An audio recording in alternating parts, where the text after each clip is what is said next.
Good morning student. आज हम लोग एक नया चैप्टर ऑर्गेनिक केमिस्ट्री का स्टार्ट करने जा रहे हैं। ऑर्गेनिक केमिस्ट्री का ये सेकंड चैप्टर है और नाम आपको दिख रहा है अल्कोहल, फिनॉल एंड ईथर। ये पढ़ना है हम लोग को। एक्चुअली इस चैप्टर को दो पार्ट में बांट करके बताया गया है एनसीईआरटी बुक में भी। यानी फर्स्ट वाले पार्ट में सिर्फ अल्कोहल और फिनॉल के बारे में पढ़ेंगे और फिर दूसरे वाले पार्ट में हम लोग ईथर के बारे में पढ़ेंगे। वैसे आप एनसीईआरटी बुक को देखोगे तो नोमेनक्लेचर तक तीनों को साथ लेकर चला है और फिर बाकी का प्रिपरेशन और प्रॉपर्टीज पहले अल्कोहल और फिनॉल का और ईथर का प्रिपरेशन और केमिकल प्रॉपर्टीज बाद में बताया है। हम नोमेनक्लेचर भी ईथर का बाद में रखेंगे, यानी कि सिर्फ यहाँ पर हम लोग पहले अल्कोहल और फिनॉल के बारे में डिस्कस करेंगे। जब ये कंप्लीट हो जाता है तो उसके बाद में फिर ईथर के बारे में बात करेंगे। अब सवाल उठता है कि जब अल्कोहल और फिनॉल को एक साथ में पढ़ रहे हैं, ईथर को अलग पढ़ रहे हैं, तो ईथर को फिर अलग क्यों नहीं किया गया? एक्चुअली अल्कोहल, फिनॉल और ईथर इन सब को ऑक्सीजन 1 कहा जाता है, यानी कि इन सब में एक ही ऑक्सीजन एटम है। और इसके बाद अल्डिहाइड कीटोन कार्बोक्सिलिक एसिड में ऑक्सीजन 2 कहा जाता है और वहां ऑक्सीजन डबल कोवेलेंट बॉन्ड का फॉर्मेशन कर रहा है और कई में 2 ऑक्सीजन एटम है जैसे कार्बोक्सिलिक एसिड में, लेकिन 1 और 2 किया गया है उनके कोवेलेंट बॉन्डिंग के अनुसार से कि जहां कार्बन के साथ में वो कितने कोवेलेंट बॉन्ड का फॉर्मेशन करते हैं। तो अल्कोहल में भी कार्बन के साथ में और ऑक्सीजन के बीच में सिंगल कोवेलेंट बॉन्ड है, फिनॉल में भी कार्बन ऑक्सीजन के बीच में सिंगल बॉन्ड है और ईथर में भी सिंगल बॉन्ड है और कई प्रॉपर्टीज कॉमन भी है, इसलिए इसको इस चैप्टर में डाला गया है। अब यहां से इस चैप्टर को जैसे ही हम लोग स्टार्ट करेंगे तो अब आपको हैलोअल्केन हैलोरिन याद आने लगेगा, यानी कि उसका रिपीटेशन स्टार्टिंग से ही होगा और जो कुछ भी मेहनत आप हैलोअल्केन हैलोरिन में किए हैं उसका बेनिफिट अब आपको यहीं से मिलना शुरू होगा। थोड़ा सा जब अल्कोहल फिनॉल पढ़ो तो उसी से रिलेटेड जो पार्ट है वो हैलोअल्केन हैलोरिन का फिर से आप याद करने की भी कोशिश कीजिए। याद करो, आप जब अल्कीन से हाइड्रोजन रिमूव करते थे और वहां हैलोजन ऐड करते थे तो फॉर्मेशन हुआ था हैलोअल्केन का, वहां बना था हैलोअल्केन। उसी तरह से अल्केन से हाइड्रोजन हटाकर अगर हम लोग हाइड्रोक्सिल ग्रुप ऐड कर देते OH, then it result the formation of alcohol, तो उन्हें अल्कोहल कहा जाएगा। हैलो अल्केन को RH से रिप्रेजेंट किया जाता है और अल्कोहल को ROH से रिप्रेजेंट किया जाता है। यानी कि when hydrogen atom of an alkane, aliphatic hydrocarbon is replaced by hydroxyl group, OH group से उसे रिप्लेस किया जाता है, then we get alcohol। तो हम लोग अल्कोहल हमें मिलता है अल्कोहल, यानी अल्कोहल का फॉर्मेशन होता है। उसी तरह से हैलोइरिन में बेंजीन से हाइड्रोजन हटाकर हैलोजन ऐड हुआ था, तो यहां पर भी हम लोग बेंजीन से या एरोमेटिक हाइड्रोकार्बन से हाइड्रोजन को हटाकर अगर हाइड्रोक्सिल ग्रुप ऐड करते हैं तो फिनॉल का फॉर्मेशन होता है और इसे हम लोग AROH से रिप्रेजेंट करते हैं। तो हैलोअल्केन हैलोरिन में ये पार्ट पढ़े थे और उसी से मिलता जुलता पार्ट यहाँ पर अल्कोहल और फिनॉल के केस में आ गया। अल्कोहल को ROH से रिप्रेजेंट करते हैं, फिनॉल को AROH से रिप्रेजेंट करते हैं। इस हाइड्रोक्सिल ग्रुप के बारे में एक चीज और ध्यान से समझना है, ये OH ग्रुप है लेकिन किसके साथ लगा हुआ है इसके अनुसार से नेचर बदल जाता है। अगर इस OH को हम किसी मेटल के साथ जोड़ दें तो ये अल्कली का फॉर्मेशन कर लेता है, हाइड्रोक्साइड बना देता है, इन्हें हाइड्रोक्साइड कहते हैं। अगर किसी मेटल के साथ में जुड़ गया, अगर ये एलिफैटिक हाइड्रोकार्बन के साथ में जुड़ा तो ये अल्कोहल कहा जाता है और अगर ये बेंजीन के साथ में जुड़ा है जैसे C6H5OH तब वैसे कंडीशन में इन्हें फिनॉल कहा जाता है। तो देख रहे हो जुड़ा हुआ है इन तीनों में OH ग्रुप ही, लेकिन ये OH इसके साथ जुड़ा है उसके अनुसार से इसे हाइड्रोक्साइड, अल्कोहल और फिनॉल करते हैं। जैसे कई लोग CH3OH को कहता है कि मिथाइल के साथ में जुड़ा हुआ है, ये हाइड्रोक्साइड कहेंगे, इसे हाइड्रोक्साइड नहीं कहेंगे, हाइड्रोक्साइड कहेंगे जब ये किसी मेटल के साथ में कंबाइन करता है, किसी नॉन मेटल के साथ में कंबाइन करता है, यानी कि एलिमेंट के साथ में जब ये कंबाइन किए हों तब इन्हें हाइड्रोक्साइड कहते हैं और जब ये एलिफैटिक हाइड्रोकार्बन एरोमेटिक हाइड्रोकार्बन के साथ कंबाइन करते हैं तब इन्हें हम लोग अल्कोहल या फिनॉल कहते हैं। तो ये इसके इंट्रोडक्शन वाले पार्ट में इतना कुछ है। अब क्लासिफिकेशन पर आते हैं। बिल्कुल सेम पैटर्न जो हम लोग हेलोल्केन हेलोइन में पढ़े थे। जैसे सबसे पहला था on account of number of halogen atom, यहाँ आ जाएगा on account of number of hydroxyl group OH group के अनुसार से। वहाँ याद करो mono haloalkane, di haloalkane, tri haloalkane, mono haloarene, di haloarene, tri Halloween.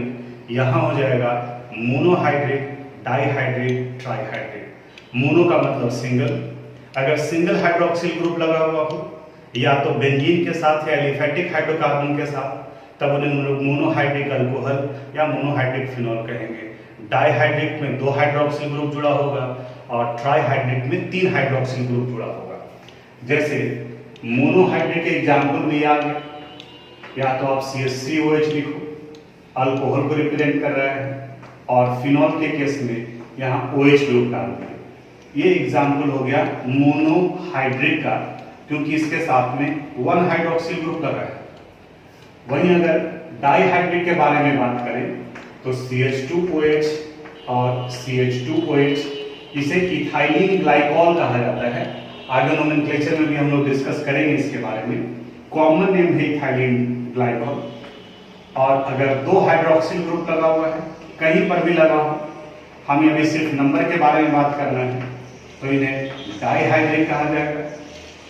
और अगर इसके साथ में 3 हाइड्रोक्सिल ग्रुप अटैच्ड है, ये ग्लिसरॉल हो गया, CH2OH, CHOH और ये CH2OH, ये इथाइलिन ग्लाइकॉल, ये ग्लिसरॉल। और अल्कोहल के केस में ऊपर में हमने डिस्कस की, उसी तरह से यहाँ एरोमेटिक हाइड्रोकार्बन के साथ में भी अगर 3 हाइड्रोक्सिल ग्रुप लगा हुआ है तो इन्हें हम लोग ट्राईहाइड्रिक कहते हैं। तो मोनोहाइड्रिक, डाईहाइड्रिक और ट्राईहाइड्रिक, ये क्लासिफिकेशन हुआ on account of number of hydroxyl group. तो फिर से हम रिपीट कर रहे हैं, जैसे जैसे आप पढ़ रहे हो हेलोल्केन हेलोइन को थोड़ा सा एक बार सोचो, याद होगा आसानी से। बिल्कुल आप देख रहे होंगे कि ये बिल्कुल अब सब कॉमन होता चला जा रहा है। आगे का और क्लासिफिकेशन में बिल्कुल उसी अनुसार से। Second classification on account of nature of alpha carbon atom. Alpha carbon atom जिससे फंक्शनल ग्रुप लगा हुआ है, और उसके अनुसार से प्राइमरी, सेकेंडरी और टर्शियरी होगा। याद कीजिए, आपको बताया थे अल्फा कार्बन एटम यानी कि जिससे फंक्शनल ग्रुप जुड़ा हुआ, जैसे CH3, CH2, CH2 और ये OH, ये है फंक्शनल ग्रुप जिससे लगा हुआ है वो अल्फा कार्बन एटम, ये अल्फा कार्बन एटम है। और ये डायरेक्टली सिर्फ एक कार्बन से जुड़ा हुआ है, इसलिए प्राइमरी यानी कि 1 डिग्री, या इसी को हम लोग प्राइमरी कहते हैं। अगर alpha carbon atom directly 2 carbon atom से जुड़े हुए, CH3 और यहाँ ये OH, ये अल्फा कार्बन एटम है। और ये अल्फा कार्बन डायरेक्टली इससे भी जुड़ा हुआ है, इससे भी जुड़ा हुआ है, तो इसे या तो हम लोग 2 डिग्री बोलेंगे, तो या फिर इन्हें हम लोग सेकेंडरी बोल सकते हैं। तो ये सेकेंडरी अल्कोहल हो, ये प्राइमरी अल्कोहल का एग्जाम्पल है, ये सेकेंडरी अल्कोहल का एग्जाम्पल है। उसी तरह से टर्शियरी अल्कोहल भी आपके दिमाग में आ रहा होगा कि जहां पर डायरेक्टली 3 कार्बन एटम से जुड़े हुए हों, अल्फा कार्बन एटम, यानी कि ये OH, ये alpha carbon atom 1 2 3 carbon atom से जुड़ा हुआ है, तो इसे हम लोग 3 डिग्री कह सकते हैं, या फिर इन्हें टर्शियरी भी कहा जा सकता है। अब क्वेश्चन भी इसी अनुसार से प्राइमरी, सेकेंडरी और टर्शियरी में होता है। सपोज ये कंपाउंड दिया हुआ है CH3, CH2 और OH, और पूछा जा रहा है कि ये प्राइमरी है, सेकेंडरी है या टर्शियरी है। ध्यान से जो पॉइंट बताया उसको ध्यान में रखना होगा। ये OH जुड़ा हुआ है इस कार्बन एटम से, तो ये अल्फा कार्बन एटम है। हर एक कार्बन का 4 बॉन्ड होता है, तो इस 4 बॉन्ड में से एक बॉन्ड तो OH के साथ चला गया, 2 बॉन्ड हाइड्रोजन के साथ में हो गया, तो 2 और 1 3 चला गया, बाकी कितना बचा 1, यानी कि ये डायरेक्टली सिर्फ इस कार्बन एटम से जुड़ा हुआ है, तो ये प्राइमरी नेचर का होगा। ब्रांच देख करके आप सेकेंडरी नहीं कर दोगे। अल्फा कार्बन एटम पर अगर ब्रांच रहेगा तब वो सेकेंडरी, 2 ब्रांच रहेगा तो टर्शियरी, और उसके अलावा कहीं पर भी है तो बताया था हम आपको कि उस कंडीशन में अगर एक ब्रांच अल्फा को छोड़कर कहीं ब्रांच है तब उसको आइसो कहते हैं। अल्फा को छोड़कर कहीं एक ही कार्बन एटम पर ऊपर और नीचे दोनों ब्रांच है तब उसको नियो कहा जाता है। तो 2 क्लासिफिकेशन कंप्लीट किए हम लोग। On account of number of hydroxyl group, alcohol and phenol can be classified as monohydric, dihydric and trihydric, and on account of nature of alpha carbon atom they can be classified as primary, secondary and tertiary. अब अगले classification पर आते हैं। on account of hybridization of carbon atom, board पर दिख रहा होगा ये बिल्कुल हेलोल्केन हेलोरिन जैसा ही है। और जो बात हम पिछले चैप्टर से बताते आ रहे थे कि फर्स्ट चैप्टर में अगर आप मेहनत कर ली तो उसके बाद का चैप्टर आसान होगा, और उसका अनुभव आपको अभी से हो रहा होगा कि हाँ ये सारा पार्ट जो मेरे लिए आसान है अब ये मेरा पढ़ा हुआ है। और अगर आप ये कंफर्टेबल फील करते हैं तो हम टीचर के लिए जो है वो थोड़ा सा मोटिवेशन का काम करता है कि नहीं आप जो कंफर्टेबल फील कर रहे हैं यानी कि आपको बेनिफिट हो रहा है। अब यहाँ जैसे अल्काइल अल्कोहल, अल्काइल अल्कोहल वहाँ था अल्काइल हैलाइड, फंक्शनल ग्रुप जिस कार्बन एटम से जुड़ा हुआ है वो sp3 और उसके बाद के कार्बन एटम भी sp3 हाइब्रिडाइज्ड हो तो उन्हें हम लोग अल्काइल अल्कोहल या इसको सिंपल हम लोग अल्केनॉल भी करते हैं। एलाइलिक अल्कोहल में फंक्शनल ग्रुप यानी कि हाइड्रोक्सिल ग्रुप जिससे जुड़ा होता है वो sp3, लेकिन इसके बाद का कार्बन एटम sp2 हाइब्रिडाइज्ड होता है। ये हो गया एलाइलिक में, जबकि विनाइलिक अल्कोहल में डायरेक्टली ये जुड़ा होता है sp2 हाइब्रिडाइड से। तो एलिफैटिक हाइड्रोकार्बन का ये 3 पार्ट हो गया, अल्काइलिक, एलाइलिक और विनाइलिक। विनाइलिक से ही मैच करता है बेंजाइलिक, इसको फिनॉल नहीं करते हैं, ये बेंजाइलिक अल्कोहल है, ये एराइलिक अल्कोहल है, और एराइलिक अल्कोहल को ही फिनॉल कहा जाता है। एराइलिक फिनॉल नहीं बोलोगे, इसको एराइलिक अल्कोहल बोलेंगे। अब यहाँ पर बेंजाइलिक अल्कोहल में जिससे जुड़ा हुआ है वो sp3, इसके बाद का sp2, लेकिन किसका sp2? sp2 hybridised carbon atom of benzene ring, यानी कि इन दोनों को मिलाओ तो दोनों में यहाँ बेंजाइलिक और एलाइलिक के केस में यहाँ sp3 sp2, यहाँ भी sp3 sp2, लेकिन अगर sp2 हाइब्रिडाइज्ड बेंजीन का हुआ तो बेंजाइलिक और बेंजीन के अलावा किसी का भी हो, साइक्लिक है नहीं है उससे मतलब नहीं है, अगर बेंजीन नहीं है तब उस कंडीशन में उसको एलाइलिक कहेंगे। वहीं एराइलिक में जिससे जुड़ा हुआ है वो sp2 हाइब्रिडाइड लेकिन ये बेंजीन का, और विनाइलिक में जिससे जुड़ा हुआ है sp2 का लेकिन ये बेंजीन नहीं है, एलिफैटिक है, तो उनको हम लोग विनाइलिक कहते हैं। तो ये क्लासिफिकेशन कंप्लीट हुआ, और इसी क्लासिफिकेशन से रिलेटेड आपके इंटेक्स्ट में क्वेश्चन दिया हुआ है। इस इंटेक्स्ट के क्वेश्चन को हम सोल्व नहीं कर रहे हैं, बिल्कुल आसान है, आपसे बनेगा। हमें लगता है कि वेस्टेज ऑफ टाइम है और आपके दिमाग को यूज ना करने देना भी एक तरीके से होगा, तो आप इसको बनाइए।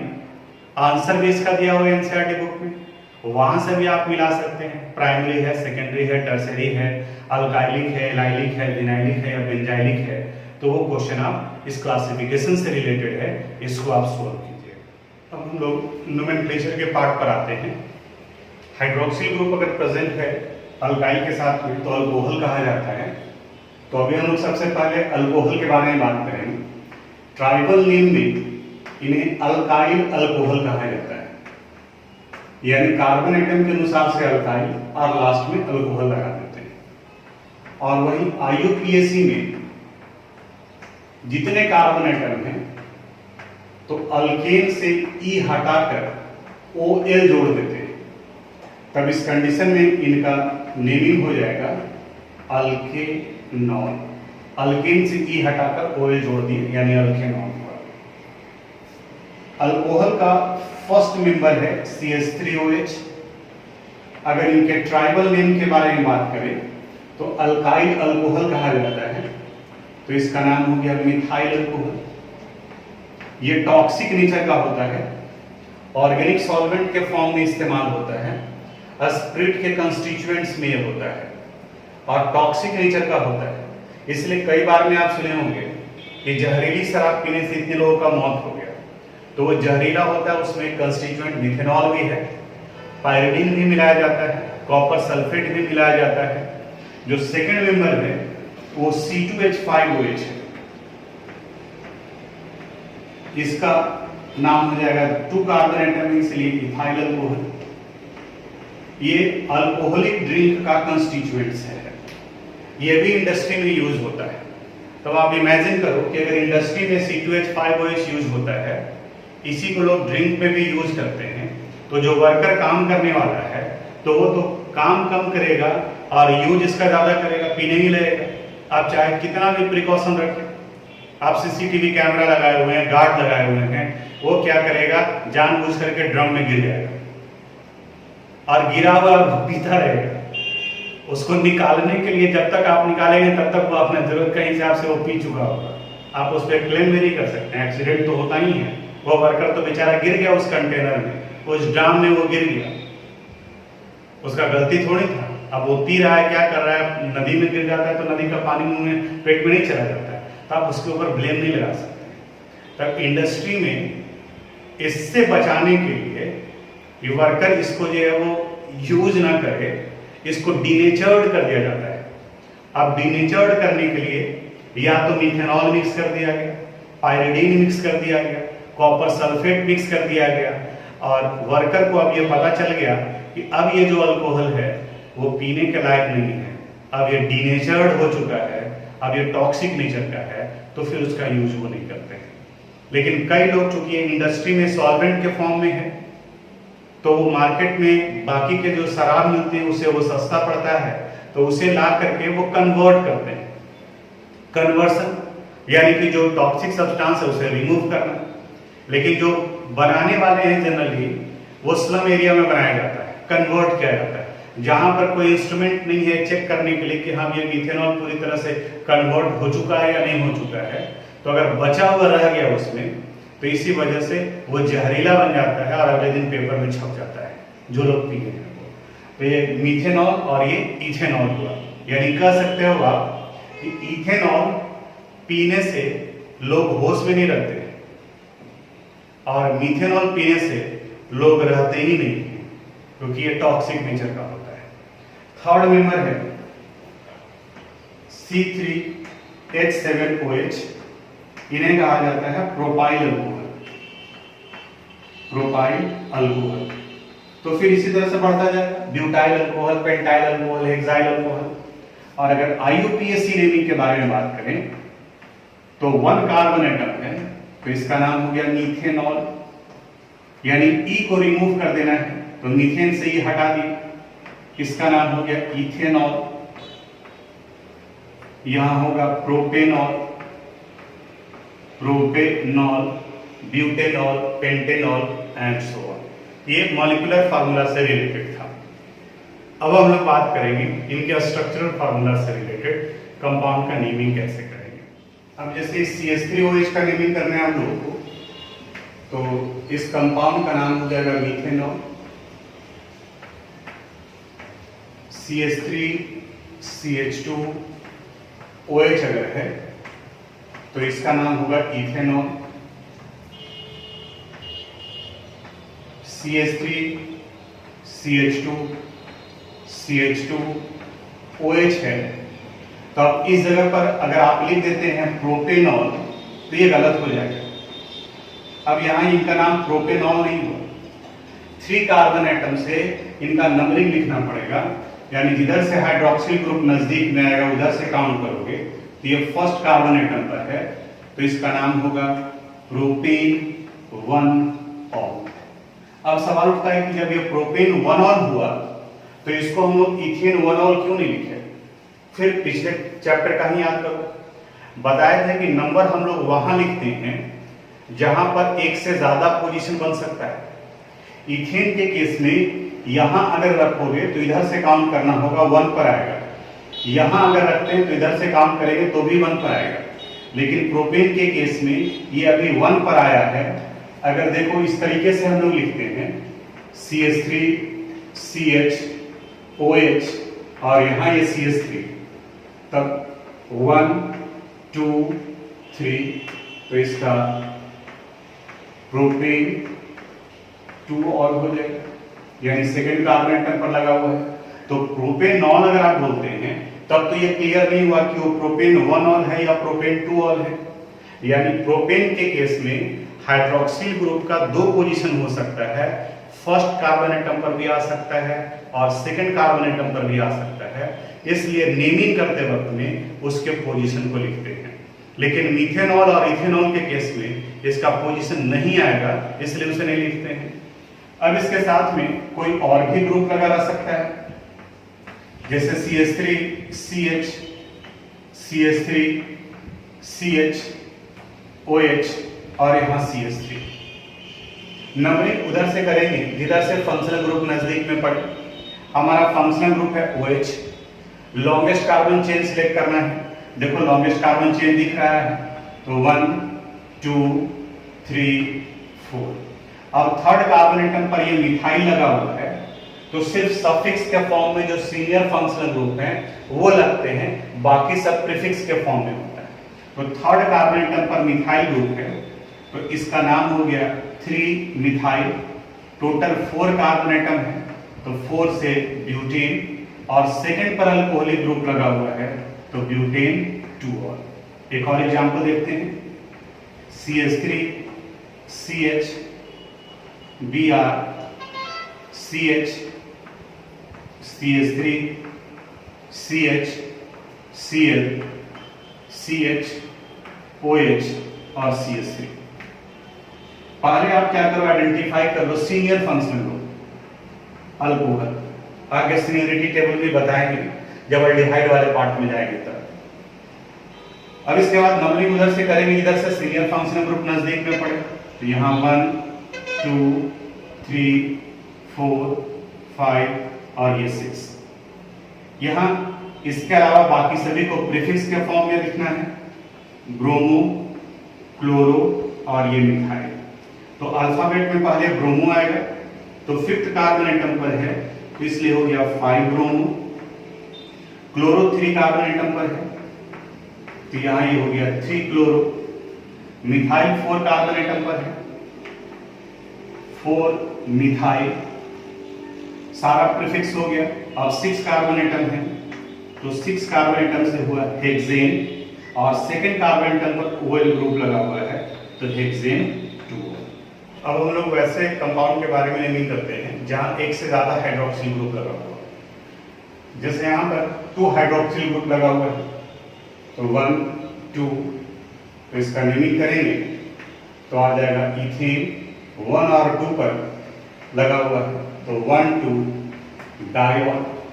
अब आप याद करो, जैसे ही डाइट्राई आता है तो उसके ठीक आगे वाले में कुछ चेंजेस आता है, तो उसी तरह से यहाँ पर इस डाई की वजह से यहाँ इथेन का ई जो गैप था वो यहाँ वापस आ जाएगा, यानी कि इनका नाम हो गया इथेन 1 2 डाइऑल। और इसका एक कॉमन नेम होता है, उसे भी आप याद रखिएगा, आगे बहुत यूज होता है, इसे इथाइलिन ग्लाइकॉल कहा जाता है।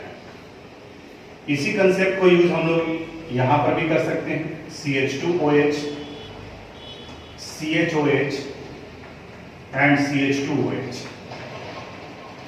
यहाँ गया 1 2 3, ये टोटल 3 कार्बन एटम है, इसलिए प्रोपेन। पहले प्रोपेन लिखे, 1 पर 2 पर 3 पर हाइड्रोक्सिल ग्रुप है, तो 1 2 3 ट्राइऑल, और चूंकि ट्राई लगा इसलिए यहाँ ई वापस आ जाएगा।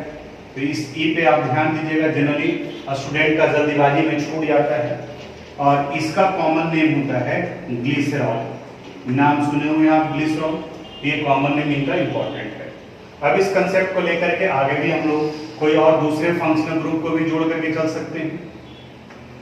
जैसे यहाँ CH3 CH OH C Br OH CH Cl और ये CH3। दो हाइड्रोक्सिल ग्रुप है। नंबरिंग उधर से करेंगे इधर से नजदीक में पड़ेगा, यानी 1 2 3 4 और यहाँ 5। OH तो सफिक्स के फॉर्म में यूज होगा, बाकी बचा रह गया यहाँ ब्रोमो और यहाँ क्लोरो। अल्फाबेट में पहले ब्रोमो आता है, तो 3 पर ब्रोमो है, 3 ब्रोमो 4 क्लोरो, 3 ब्रोमो 4 क्लोरो हो गया, टोटल 5 कार्बन एटम। तो पेंटेन 2 पर और 3 पर अल्कोहलिक ग्रुप लगा हुआ है, तो 2,3 डाई। अब देखो यहाँ डाई आया है इसलिए इसका ई वापस आ जाएगा यहाँ, यानी कि 3 ब्रोमो 4 क्लोरो पेंटेन 2,3 डाई। ये इस कंपाउंड का नेमिंग हुआ। मल्टीपल बॉन्ड भी रह सकते हैं, CH3 CH, double bond C OH और ये CH3। नंबरिंग में प्रायोरिटी हम लोगों को फंक्शनल ग्रुप को देना है, पैरेंट चेन को नहीं। हेलोल्केन हेलोरिन में भी सीक्वेंस बताए थे आपको। तो फंक्शनल ग्रुप यहाँ है, तो नंबरिंग राइट साइड से करेंगे 1 2 3 4। टोटल 4 कार्बन एटम है, तो यहाँ पहले ब्यूट लिखेंगे, ब्यूटेन नहीं क्योंकि अब डबल बॉन्ड आ गया। सेकेंड कार्बन एटम पर डबल बॉन्ड लगा हुआ इसलिए 2 इन। अब सेकेंड कार्बन एटम पर ही अल्कोहलिक ग्रुप भी लगा हुआ है, तो आ गया 2 ऑल, यानी ब्यूट 2 इन 2 ऑल। अब अगर इसका डाई ट्राई नंबर रहेगा ब्यूटा हो जाता, इसका डाई ट्राई नंबर लगा रहेगा तो यहाँ इसका ई वापस आ जाएगा। यानी पहले जो नोमेनक्लेचर 2 क्लास में बताए हैं सब बेसिक वाले पार्ट में, वो सारा का सारा कंसेप्ट यहाँ यूज होगा। फर्क बस इतना है कि सफिक्स में ओएल ग्रुप जुड़ जाएगा और बाकी का प्रैक्टिस के लिए बहुत सारा क्वेश्चन दिया हुआ है, तो इन सब को आप नोट कीजिएगा एग्जाम। अब हम लोग कुछ साइक्लिक कंपाउंड का नेमिंग करते हैं। जैसे यहाँ देखो ये साइक्लोपेंटेन है, तो बस सिर्फ लास्ट में एक लगा देना है, साइक्लोपेंटेन है तो पेंटेन का ई हटाकर ओएल जोड़ दी, साइक्लोपेंटेनॉल। उसी तरह से अगर इस साइक्लिक कंपाउंड में OH ग्रुप लगा दिया तब इसका नाम हो जाएगा साइक्लोहेक्सेनॉल, यानी हेक्सेन के साथ में जुड़ा हुआ है। जब एक अकेले जुड़ा हुआ है तो उनका पोजीशन हमेशा फर्स्ट पर ही होगा, लेकिन अगर एक से ज्यादा जुड़ा हुआ है तब उस कंडीशन में आपको उनका पोजीशन लिखना पड़ेगा। जैसे यहाँ इस जगह पर भी OH लगा हुआ है और यहाँ भी OH लगा हुआ है, तभी आ गया 1 2 3। तो पहले तो साइक्लिक है तो साइक्लो, 6 कार्बन एटम चेन में है तो हेक्सेन, 1 और 3 पर अल्कोहलिक ग्रुप लगा हुआ है तो 1 3 डाइऑल, और चूंकि डाई लगा हुआ है इसलिए इसका ई वापस आ गया। अब इसके साथ में कोई दूसरा फंक्शनल ग्रुप भी जुड़ा हुआ रह सकता है, जैसे सपोज यहाँ पर Br लगा हुआ है, यहाँ भी OH लगा हुआ है और यहाँ भी OH है। तो जो सीनियर है वहां से नंबरिंग करेंगे हम लोग, तो 1 2 3 4। 4 पर यहाँ ब्रोमो आ गया तो इसका नाम होगा 4 ब्रोमो। अब साइक्लिक कंपाउंड है इसलिए साइक्लो, 5 कार्बन एटम है इसलिए पेंटेन, साइक्लोपेंटेन। 1 पर और 2 पर हाइड्रोक्सिल ग्रुप है तो 1 2 डाइऑल, यहाँ डाई लगा हुआ है इसलिए इसका ई वापस आ गया। तो 4 ब्रोमो साइक्लोपेंटेन 1 2 डाइऑल, यानी कि साइक्लिक कंपाउंड। अगर बेंजीन के साथ में OH ग्रुप लगा हुआ हो तो हाइड्रोक्सी बेंजीन करते हैं, लेकिन इसी का कॉमन नेम फिनॉल है और ये फिनॉल IUPAC एक्सेप्टेड नेम में आता है। तो इसलिए अगर एक OH ग्रुप लगा हुआ है तो इन्हें हम लोग फिनॉल करते हैं। और इसी के रिस्पेक्ट में अगर किसी कंपाउंड का दूसरे जगह पर कोई और ग्रुप भी लगे हुए हो, जैसे सपोज यहाँ पर NO2 ग्रुप लगा हुआ है, तो इसका नेमिंग करेंगे तो 1 2 3 पर नाइट्रो ग्रुप लगा है तो इसलिए इसका नाम हो जाएगा 3 नाइट्रोफिनॉल। और बाकी ऑर्थो, मेटा और पारा ये आपको ट्राइबल नेम में आता है, तो इसके रिस्पेक्ट में ये मेटा पोजीशन में जुड़ा हुआ है तो मेटा नाइट्रोफिनॉल भी कहा जाएगा। एक से ज्यादा अगर हाइड्रोक्सिल ग्रुप लगा हो, जैसे OH, तब इसे फिनॉल नहीं बेंजीन का डेरिवेटिव माना जाएगा। तब इस कंडीशन में इसे हम लोग करते हैं बेंजीन 1 और 2 पर लगा हुआ है अल्कोहलिक ग्रुप तो 1 2 डाइऑल, और यहाँ डाई लगा इसलिए इसका ई वापस आ जाएगा। उसी तरह से बेंजीन में अगर 3 हाइड्रोक्सिल ग्रुप लगे हो OH, यहाँ भी OH और इस जगह पर भी OH, तो 1 2 3 4 5, तो इसका नाम हो गया बेंजीन 1 3 5 ट्राइऑल, और ट्राई है इसलिए इसका E वापस आ जाएगा, यानी बेंजीन 135 ट्राइऑल। तो ये बेंजीन और फिनॉल से रिलेटेड कंपाउंड का नोमेनक्लेचर बताया। आपका काम ये रहा कि नोमेनक्लेचर से रिलेटेड एनसीईआरटी बुक में जितना क्वेश्चन दिया हुआ है सबसे पहले आप उसको देखोगे, और उसके बाद में फिर बाकी का जितना एग्जाम्पल्स बोर्ड पर एक्सप्लेन किए हैं वो सब आप अपनी कॉपी में उसी तरीके से नोट करोगे नोमेनक्लेचर वाले पोर्शन में। अब आते हैं इसके बाद में हम लोग स्ट्रक्चरल फार्मूला। एक्सरसाइज का क्वेश्चन नंबर 11.2 है, जहां आईपैक नेम दिया हुआ है और उससे रिलेटेड उसका स्ट्रक्चर लिखना है।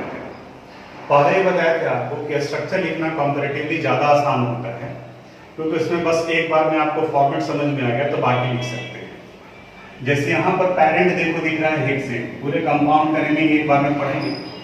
तो हेक्सेन में 6 कार्बन एटम 1 2 3 4 5 6, इन सब का नंबर बैठा दो 2 3 4 5 6।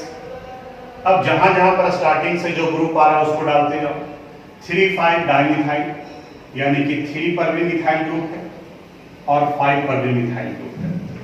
3 5 डाइमिथाइल। हेक्सेन 1 3 5 ट्राइऑल, 1 यानी कि एक 1 पर हाइड्रोक्सिल ग्रुप है, एक 3 पर हाइड्रोक्सिल ग्रुप है और एक 5 पर हाइड्रोक्सिल ग्रुप है। ये हो गया। कार्बन टेट्रावैलेंट एलिमेंट है, कार्बन का 4 बॉन्ड पूरा होना है, तो उसके टेट्रावैलेंसी को हाइड्रोजन से आप कंप्लीट करो। ये हाइड्रोजन, यहाँ पर ये 2 हाइड्रोजन एटम्स आ जाएगा, यहाँ पर भी 2 हाइड्रोजन एटम्स आ जाएंगे और यहाँ ये 3 हाइड्रोजन एटम्स। अब इसको कंडेंस कर देते हैं। इस कार्बन के साथ में 2 हाइड्रोजन एटम है, ये CH2, यहाँ OH, यहाँ CH2 C OH CH3 CH2 C OH CH3 और ये CH3। यह स्ट्रक्चर बन गया। तो इसी तरह से बाकी का स्ट्रक्चर बन जाएगा। तो जो क्वेश्चन है एनसीईआरटी बुक में उसका नोमेनक्लेचर और स्ट्रक्चर ये बनाओगे आप, और बनाने के बाद में असाइनमेंट में आप सबमिट कीजिएगा। साथ में जो क्वेश्चन नहीं बना है वो आप उनको व्हाट्सएप कीजिएगा, क्वेश्चन नंबर व्हाट्सएप कीजिएगा कि सर ये क्वेश्चन नहीं बना। अब जानते हो, ध्यान से सुना ये लास्ट वाला पार्ट। आप में से अधिकांश लोग ईथर से रिलेटेड क्वेश्चन पूछेंगे। ईथर जबकि पहले ही बता दिए हैं कि बुक में नोमेनक्लेचर साथ में किया है, हम लोग ईथर को अलग से पढ़ेंगे। तो सवाल उठता है कि सर पहचानेंगे कैसे कि ईथर कौन है? देखो, आपको OH ग्रुप अगर कहीं लगा हुआ है तो इसका नेमिंग करना है। अगर O लगा हुआ है और इसके दोनों तरफ में अल्काइल ग्रुप लगे हों या एराइल ग्रुप लगे हुए हों तो इसका नेमिंग नहीं करना है, ये ईथर है। उसी तरह से जब स्ट्रक्चर लिखने के लिए कहा जाए तो उसके नाम के साथ में अल्कोक्सी ग्रुप जैसा लगा हुआ है, मिथॉक्सी, फेनॉक्सी, बेंजॉक्सी, ऐसा करके कुछ भी लिखा हुआ है तो इसका मतलब वो ईथर से है। तो ईथर का आपको स्ट्रक्चर नहीं बनाना है और ना ही उससे रिलेटेड क्वेश्चन पूछना है। ऐसे ही जब रेगुलर क्लास चलता था तो उस वक्त में बिल्कुल यही पॉइंट बताते थे कि देखो ये ईथर है तो ईथर से रिलेटेड आपको नहीं पूछना है। लेकिन अगले दिन जब क्वेश्चन पूछा था तो कई वो लोग यही क्वेश्चन पूछते थे कि सर ये क्वेश्चन नहीं बना। तो वैसा गलती मत कीजिएगा प्लीज। आप अल्कोहल और फिनॉल का बनाइए, ईथर का छोड़ दीजिए। जो क्वेश्चन आपसे नहीं बना है वो आप मैसेज कीजिएगा, उससे रिलेटेड अगले वीडियो में हम उसको ऐड कर देंगे। तो आज यहीं तक, थैंक यू।